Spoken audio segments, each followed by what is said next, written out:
என்னதாப்பா குழம்பு தூள் யூஸ் பண்ற? இவ்ளோ மணமா இருக்கு. நீ வைக்கிற குழம்புக்கு மட்டும் ஏன் இவ்ளோ டேஸ்ட்டும் இவ்ளோ மனம்? இந்த மாதிரிலாம் உங்களை பார்த்து யாராவது கேள்வி கேட்கணும்னு நீங்க நினைச்சீங்கன்னா, நான் சொல்லியிருக்க முறைப்படி நீங்க செஞ்சு பாருங்க. உங்க வீட்ல உள்ளவங்க எல்லாரும் உங்களை பாராட்டாம இருக்கவே மாட்டாங்க. வளவலன்னு பேசாம வீடியோக்குள்ள போயிடலாமா? இன்னைக்கு நம்ம செய்ய போறது மீன் குழம்பு. வாங்க எப்படி செய்யறதுன்னு பாத்துரலாம். ஃபர்ஸ்ட் இதுக்கு ஒரு அகலமான பாத்திரத்தை எடுத்துக்கலாம். அதில் கடலெண்ணெய் நான் ஊற்றிருக்கேன். உங்கள்கிட்ட நல்லெண்ணெய் இருந்ததுன்னா நீங்கள் நல்லெண்ணெயும் யூஸ் பண்ணிக்கலாம். எண்ணெய் நல்லா காஞ்சதுக்கப்புறம் வெந்தயம் 1 ஸ்பூன், சோம்பு 1 ஸ்பூன் போட்டு நல்லா பொரிய விட்டுடலாம். நம்ம இன்னைக்கு செய்ய போகிற அளவு பார்த்தீங்கன்னா 1 கிலோ மீன். ஸோ ஒரு கைப்பிடி அளவு பூண்டு, 2 கைப்பிடி அளவு சின்ன வெங்காயத்தை நறுக்கியும் வச்சுக்கலாம், அப்படியே முழுசாகவும் போட்டுக்கலாம். ஒரு 10 பச்சை மிளகாய் எடுத்து குறுக்க நறுக்கி வச்சுருக்கேன். இது எல்லாத்தையும் மொத்தமாக ஆட் பண்ணிவிட்டு நல்லா சுருள கிண்டிக்கலாம். இது நல்லா வதங்கி வரணும். நல்லா வதங்கினதுக்கப்புறம் பார்க்கலாம்.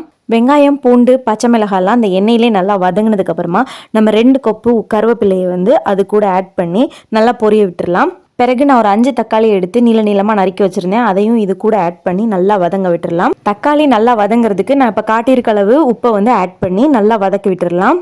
வெங்காயம் தக்காளி நல்லா வதங்கினாதான் அந்த குழம்போட டேஸ்ட் இன்னுமே கூட்டி கொடுக்கும். ஸோ கொஞ்சம் பொறுமையாக நல்லா வெங்காயம் தக்காளியை நல்லா வதக்கிட்டு இந்த மாதிரி எண்ணெய் பிரிஞ்சு வர ஸ்டேஜில் நம்ம பொடியெல்லாம் ஆட் பண்ணிடலாம். 1/4 டீஸ்பூன் மஞ்சத்தூள், 4 ஸ்பூன் மிளகாய் தூள், 3 ஸ்பூன் மல்லித்தூள் ஆட் பண்ணியிருக்கேன். நான் எடுத்திருக்க ஸ்பூன் கொஞ்சம் பெருசு தான். எங்கள் வீட்டில் கொஞ்சம் காரம் அதிகமாக சேர்த்துக்குவாங்க. ஸோ அதனால நான் இந்த அளவு சேர்த்துருக்கேன். உங்கள் வீட்டில் காரம் குறைச்சி சேர்ப்பாங்க அப்படின்னா நீங்கள் அதுக்கு தகுந்தாப்புல மாற்றி போட்டுக்கலாம். எந்த குழம்பு நீங்கள் வச்சாலும் சரி, எப்போவுமே பொடி போடும்போது சிம்மில் தான் அதை வச்சுக்கணும். சிம்மில் வச்சுக்கிட்டு நல்லா எண்ணெய் பிரிஞ்சு வர வரைக்கும் நல்லா வதக்கி விட்டுட்டு பொடி வாடெல்லாம் போனதுக்கப்புறமா அந்த ஆயில் கொஞ்சம் பிரிஞ்சு வர்ற மாதிரி தெரியும். அந்த ஸ்டேஜில் நீங்கள் தண்ணி ஆட் பண்ணிக்கலாம். பிறகு நல்லா கிளறி விட்டுட்டு ஒரு கொதிச்சு வர ஸ்டேஜில் குழம்பு செய்ய ஆரம்பிக்கும் போதே ஒரு பெரிய நெல்லிக்காய் அளவு 2 உருண்டையை எடுத்து ஊற போட்டு வச்சுருந்தேன். அதை நல்லா கரைச்சிட்டு அந்த தோல்லாம் ரிமூவ் பண்ணிவிட்டு அந்த தண்ணியை மட்டும் இதில் ஆட் பண்ணிக்கலாம்.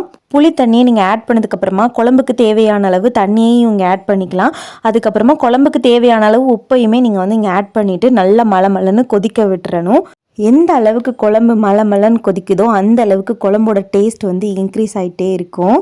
இந்த மாதிரி எண்ணெயெல்லாம் நல்லா பிரிஞ்சு வந்ததுக்கப்புறமா நம்ம எடுத்து வச்சிருக்க ஒவ்வொரு மீன் துண்டுகளையும் இது கூட ஆட் பண்ணிக்கலாம். மீனை ஆட் பண்ணும்போது அடுப்பை குறைவான தீயில வச்சுருக்கணும்.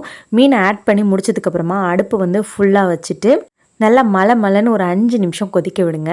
நல்லா கொதிச்சதுக்கப்புறம் குறைவான தீயில வச்சு ஒரு 10 நிமிஷம் நல்லா கொதிக்க விட்டுட்டு அடுப்பை நீங்கள் ஆஃப் பண்ணிக்கலாம். மீன் குழம்பு எவ்வளோக்கு எவ்வளோ கொதிக்குதோ அவ்வளோக்கு அவ்வளோ டேஸ்ட் இன்க்ரீஸ் பண்ணி கொடுக்கும்.